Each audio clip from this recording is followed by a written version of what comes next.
Doctor Strange. Doctor Strange follows a surgeon who, after having his hands crushed in an accident, finds a new purpose as a wizard protector of Earth from interdimensional demons. Gosh, that plot could describe all of the MCU. Totally all in the same film. Pretty much an exact copy of that, man! The Good Doctor is played by Benedict Cumberbatch, who delivers the story of a man humbled by circumstances perfectly. His journey is one of the most well-developed of the MCU, from his egotistical roots to his self-destructive downfall, and finally embracing a cause higher than his own needs. For a man who wouldn't help an Air Force pilot walk again because it wouldn't give him the right amount of glory, and if you get that reference you're officially cool, to someone willing to suffer for eternity in order to protect humanity. And I'll have to cut myself off here, otherwise I'd spend half the video rambling about what his watches mean. Though if you want to know the importance of them, ask me in a bar sometime. I assure you it's quite boring. The other characters are fine, setting up Mordo to be the villain later, and the Ancient One is an intriguing mentor. But she's a white woman and not a Tibetan man, so it's a 0 out of 10.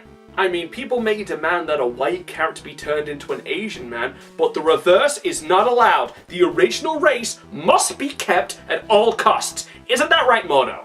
The action is annoyingly shaky cam, but has the really cool setups, like a battle in ghost form while someone operates on his physical body, to a fight while the world reverses in on itself.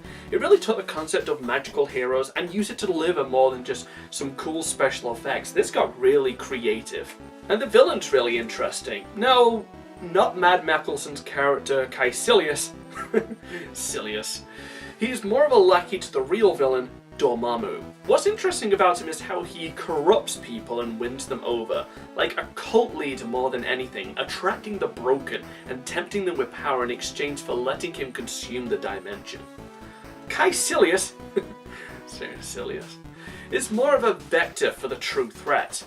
He's a more powerful and named, though what silly nearly named, silly, henchman, but the idea of the supervillain being a force of corruption over a physical threat is much more interesting. It also ties to the spiritual side of the story. Strange's quest is very much like one finding God, like Dormammu is more like the devil, tempting rather than outright conquest. He's very interesting concept for an evil overlord. I just wish they'd give him the firehead. In conclusion, Doctor Strange is a creative action film with a well-developed and interesting lead, backed by a fascinating concept for a villain, especially for a superhero film. So in all, it's probably an 8 out of 10. It's easily one of my favourite MCU films owing to its interesting lead, and it's a high recommendation. I really look forward to seeing what they do with this concept in the sequel, though I better not see any more race switching. Because let's not forget the most egregious example in this film, having an American played by an English actor. It's like the civil rights movement never happened!